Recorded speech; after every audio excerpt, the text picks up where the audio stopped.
Saudi അറേബ്യയിൽ നടന്ന സമാധാന ചർച്ചകളിൽ യാതൊരു വഴിത്തിരിവും ഉണ്ടാകാതെ പിരിഞ്ഞതിന് മണിക്കൂറുകൾക്കകം അഫ്ഗാനിസ്ഥാനും പാകിസ്ഥാനും തമ്മിൽ അതിർത്തിയിൽ കനത്ത വെടിവയ്പ് നടന്നതായി റിപ്പോർട്ട്. ഇരു വിഭാഗവും ഇപ്പോൾ പരസ്പരം പഴിചാരുകയാണ്. പാകിസ്ഥാൻ സൈന്യമാണ് കാണ്ഡഹാറിലെ സ്പിൻ ബോൾഡാക്കിൽ ആക്രമണം നടത്തിയതെന്നും അതിന് മറുപടി നൽകാൻ അഫ്ഗാൻ സൈന്യം നിർബന്ധിതരാകുകയായിരുന്നുവെന്നും താലിബാൻ വക്താവ് സബീഹുള്ള മുജാഹിദ് അറിയിച്ചു.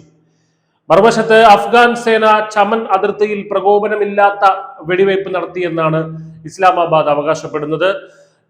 AFP വാർത്താ ഏജൻസിയോട് സംസാരിച്ച അഫ്ഗാൻ ഭാഗത്തെ ആളുകൾ രാത്രി 10:30 ആരംഭിച്ച ഏറ്റുമുട്ടൽ 2 മണിക്കൂർ നീണ്ടെന്നും ലൈറ്റ് ഹെവി ആർട്ടിലറി ഉപകരണങ്ങൾ ഉപയോഗിച്ചിരുന്നതായും സ്ഥിരീകരിച്ചു. കാണ്ഡഹാർ ഉദ്യോഗസ്ഥൻ അലി മുഹമ്മദ് ഹക്മൽ പാകിസ്ഥാൻ സൈന്യത്തിന്റെ മോർട്ടാർ ഷെല്ലുകൾ സാധാരണക്കാരുടെ വീടുകളിൽ പതിച്ചതായി വെളിപ്പെടുത്തി. നിലവിൽ ആൾനാശത്തെക്കുറിച്ചുള്ള വിവരങ്ങൾ ലഭ്യമല്ല. 2021 മുതൽ വഷളായ ഉഭയകക്ഷി ബന്ധം, അതായത് താലിബാൻ സർക്കാർ വന്നതിന് ശേഷമുള്ള വഷളായ ഉഭയകക്ഷി ബന്ധം ഈ സംഭവത്തോടെ കൂടുതൽ വഷളായിരിക്കുകയാണ്. അഫ്ഗാനിസ്ഥാൻ തെഹ്രീക്ക് താലിബാൻ, പാകിസ്ഥാൻ ബലൂചിസ്ഥാൻ ലിബറേഷൻ ആർമി ഇത്തരത്തിലുള്ള ഭീകര സംഘടനകൾക്ക് താവളം ഒരുക്കുന്നു എന്നാണ് പാകിസ്ഥാന്റെ പ്രധാനപ്പെട്ട ആരോപണം. ഈ ആഴ്ച TTP നടത്തിയ ബോംബാക്രമണത്തിന് 3 പാക് പോലീസ് ഉദ്യോഗസ്ഥർ കൊല്ലപ്പെട്ടിരുന്നു. എന്നാൽ ഈ ആരോപണങ്ങൾ അഫ്ഗാൻ ഭരണകൂടം പൂർണ്ണമായും നിഷേധിച്ചു. പാകിസ്ഥാൻ തെറ്റായ വിവരങ്ങൾ പ്രചരിപ്പിച്ചും പ്രകോപനം സൃഷ്ടിച്ചുമാണ് അതിർത്തിയിൽ സംഘർഷം ഉണ്ടാക്കുന്നതെന്നാണ് കാബൂൾ തിരിച്ചടിച്ചത്.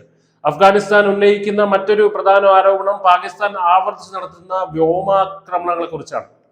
നവംബർ അവസാന വാരം കോസ്റ്റിൽ നടന്ന വ്യോമാക്രമണത്തിൽ 9 കുട്ടികളും ഒരു സ്ത്രീയും ഉൾപ്പെടെ 10 പേര് കൊല്ലപ്പെട്ടതായി അഫ്ഗാൻ ആരോപിച്ചു. എന്നാൽ പാകിസ്ഥാൻ ഈ ആരോപണത്തെ പൂർണ്ണമായും നിഷേധിച്ചിരിക്കുകയാണ്. വ്യോമാക്രമണം നടത്തിയിട്ടില്ല എന്നാണ് പറയുന്നത്.